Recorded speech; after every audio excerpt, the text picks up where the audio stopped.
Buongiorno e benvenuti a una nuova puntata di Business Green. Oggi parleremo di agri-food e nuove strategie, modelli di produzione e riorganizzazione del lavoro.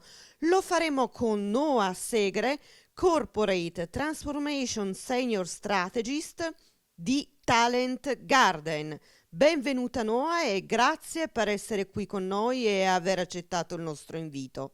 E passiamo alla prima domanda.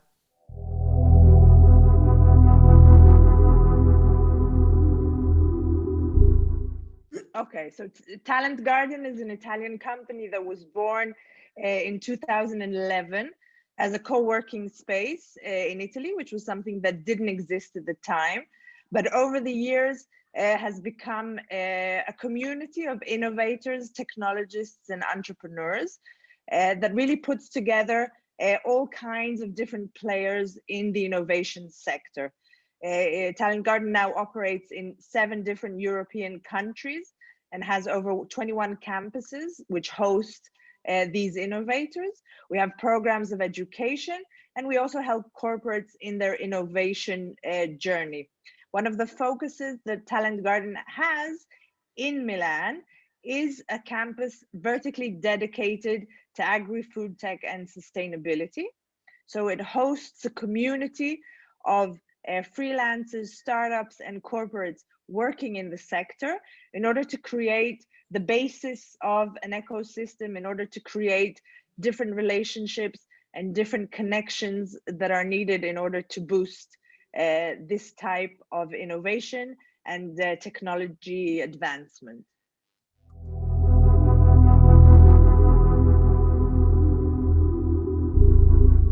My role inside Talent Garden is part of a team that is called Corporate Transformation.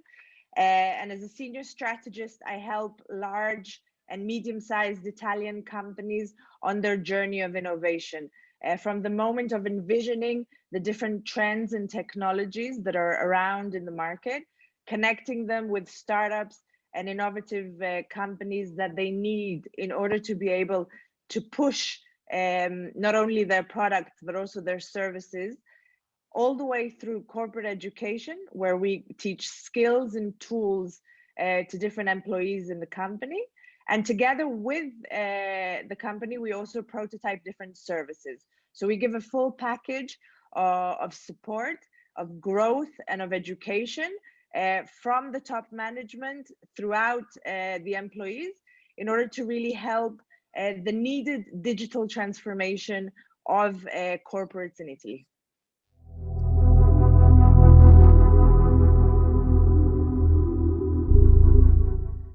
So Novel Farm approached us in order to present a study, a research paper that we prepared in Talent Garden with some of our partners, which were Italian corporates such as Accenture, VAR Group, and Unilever, together with our very close partners, Forward Fooding, in order to understand the landscape of agri-food tech across the world.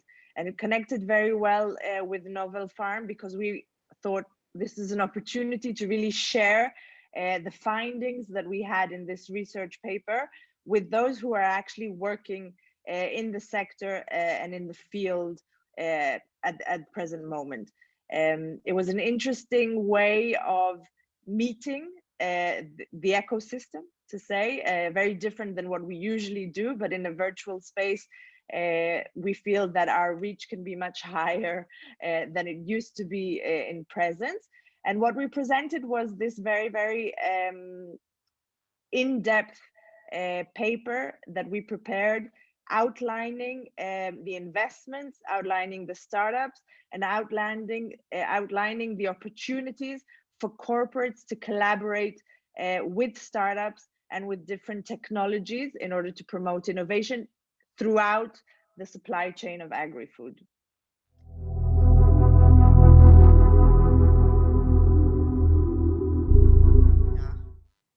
I think the biggest challenge in these virtual conferences, virtual events, is networking. And this is something that I think we're all as professionals are missing, really getting in touch with speakers, with people who are presenting, with different exhibitions that we were used to going to in the past.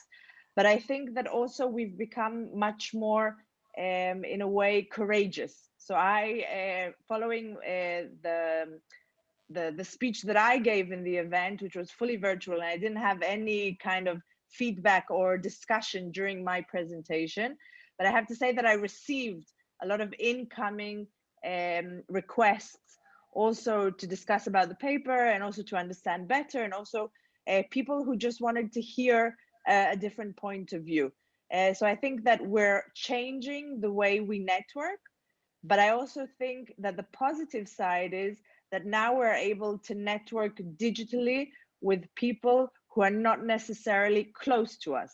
So receiving requests from innovators, from technologists, from investors, and networking with people from all over the globe is actually much easier right now, because we don't actually have to meet in person. We can have a virtual dialogue, and this is a very, let's say, new way of conducting business and achieving a growth of an ecosystem.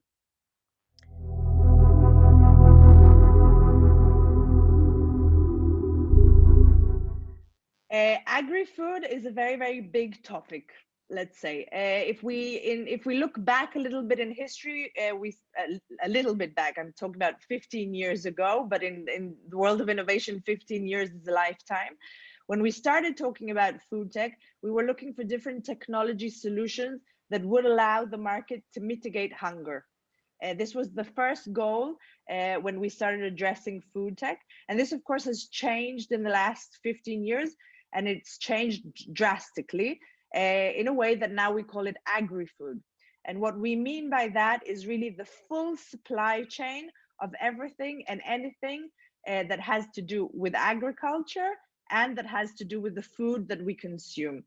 So when we talk about these type of technologies, we go from the product that can be cultivated, can be grown, or can be created either in the farm, either in the lab, or either in any other place where we can kind of create new products and new ingredients, through the way we grow these different products, to the way we monitor it, to the way we analyze the data we can gather, to how we gather these crops, to how at the end of the day these foods and these products arrive to the clients, and our clients can be the consumers, so the end consumer, they can be the restaurants, they can be the supermarkets, they can be the GDOs. So we're seeing a very, very wide range of different technologies that are facilitating from the initial creation of a product till the consumption of the product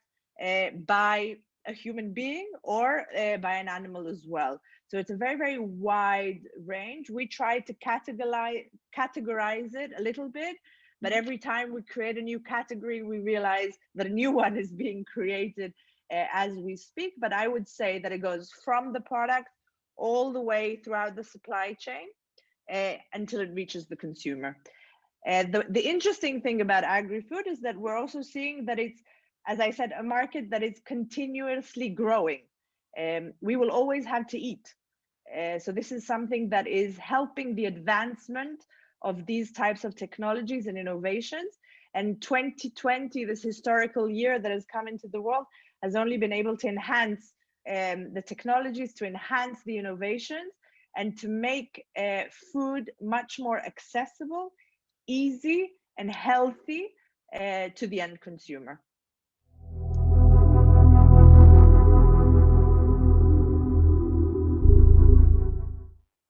The ecosystem of this supply chain is endless, because on the one hand we have the farmers and people in agriculture, but we also have researchers.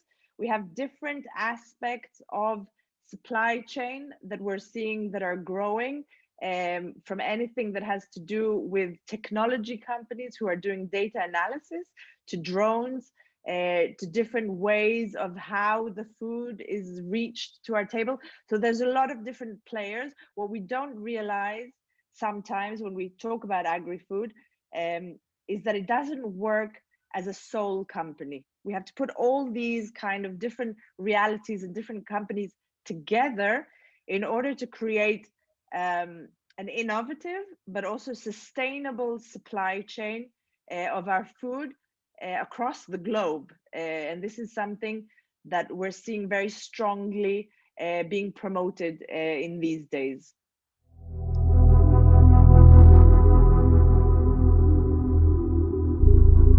Sure. So the changes that we're seeing, and again, we're seeing a lot of changes that are related to the pandemic. And as such, we've seen a very, very big growth in value and a very, very big growth in numbers in food delivery, for example, which is something that we are realizing that people have completely changed the habit of how they consume food, where they consume it, and what type of food they would like to consume. The one thing that we're seeing is also that consumers are much, much more conscious to the products that they're actually bringing into their homes. What do they contain? What are they putting into their body? How is it healthy or not healthy for them? And this is something that I feel, looking at the numbers and looking at the investments that are being made in product, it's something that will only become stronger. We're also seeing a much more higher request for sustainable products, but not just a sustainable product, because at the end of the day, food that is grown in the ground is more or less sustainable, but also packaging, supply chain, how it reaches me, everything that has to do is been changing, and it will, I believe, still continue to be a very, very strong change in the market. In Italy, we have to say that we have a very good basis of sustainable products, and the Made in Italy brand has always been very strong. We're seeing different products shipped around the world, and we know that there is a request for the Italian excellence when it comes to the area of food. However, we're seeing very small numbers of investments in technology and innovation across Italy, and this is something that will have to change very, very soon. So Italy can't wait years. It has to operate in a very quick way in order to create not only this continuous excellence in food, this investment and this change in this market will also affect very much the economic growth of Italy as a country, moving into this post, hopefully very soon, to this post pandemic era.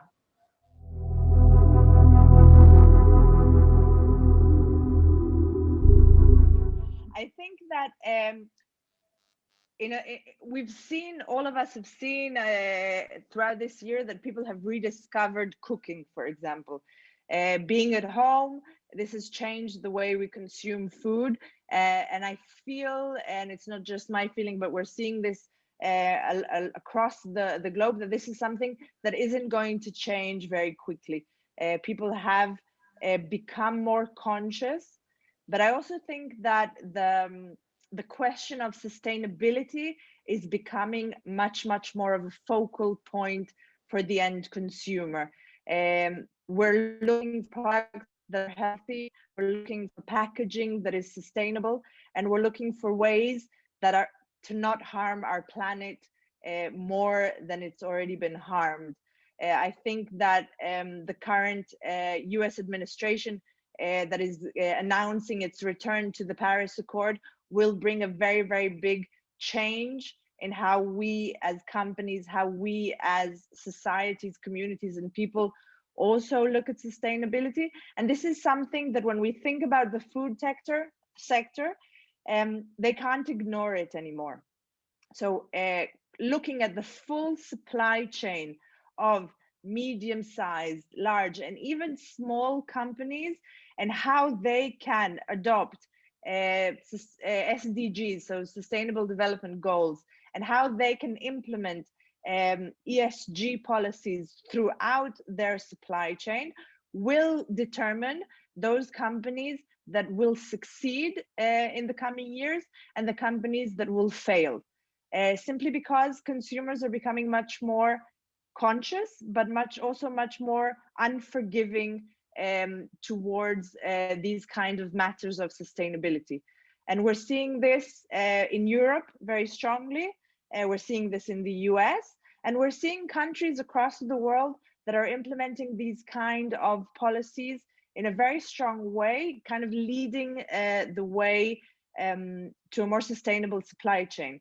I believe, and this is my also hope, that the Italian food system and the Italian food sector will be able to become a leader when it comes to sustainability supply chains, simply because of the historic agriculture and the historic ways in which food is produced in Italy. And it can really become a beacon of kind of innovation if it moves fast and if they're able to implement the different innovations that they're seeing from across the world. But I think that in the coming years, this is something that we'll see very strongly. Other people that are looking at different trends and technologies that are coming into the market are also looking at the way products are being changed. So of course, plant-based products and cell-based products that could be the future.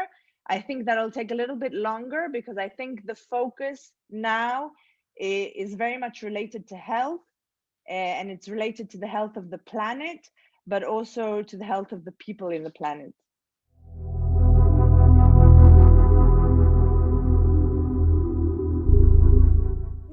It's a very good question, because when we think about sustainability, we usually think about the product itself. But when we have to look at the whole full supply chain, because it could be very good to create a sustainable product, but then if we wrap it in plastic and put it on a truck that travels throughout the continent, creating pollution, arriving to our table, and we throw that plastic away, at the end of the day, it's worth nothing. In order to be able to really create a sustainable supply chain from beginning to end, we have to look at innovative solutions for waste management, which this is something that has to also be promoted by policymakers, understanding different incentives that governments and institutions need to give to waste management, but looking at it in a different kind of out of the box, let's say innovative way, by understanding that in a very old proverb, one man's trash is another man's treasure. So how can we take the waste that we create using different circular economy incentives, creating with this waste opportunities that can be completely different. I think one of the most interesting trends that we're seeing is how can waste from food, which can be packaging, which can be waste from the production, which can be surplus of all kinds of different products, how can we take this and create products that could be completely in a different market? And there's a lot of very, very bright innovators that are trying to solve this, but without the support of policymakers, without the support of also corporates that are willing to take this challenge and are willing to create this different change, I find it very hard to see that this change will actually happen. One of the biggest challenges at the moment is waste management. And I'm optimistic. So I really, as a person, I think that there's a lot that can be done. We have to be creative, and we have to think of solutions that are relevant for 2025, and not how we treated food and how we treated packaging 2 years ago, but how we will treat it in the years to come.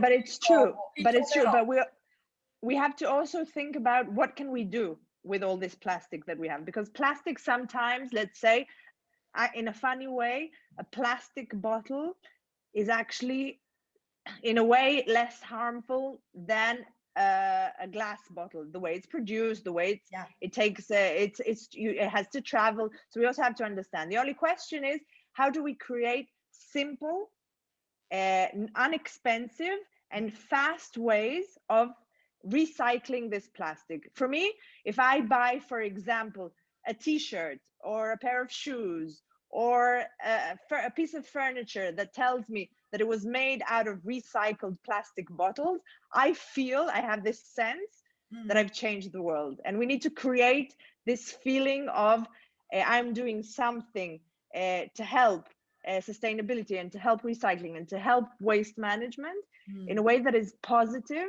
and it's not thought of as waste, but it's thought of as a product which is helping the health of the planet. Okay.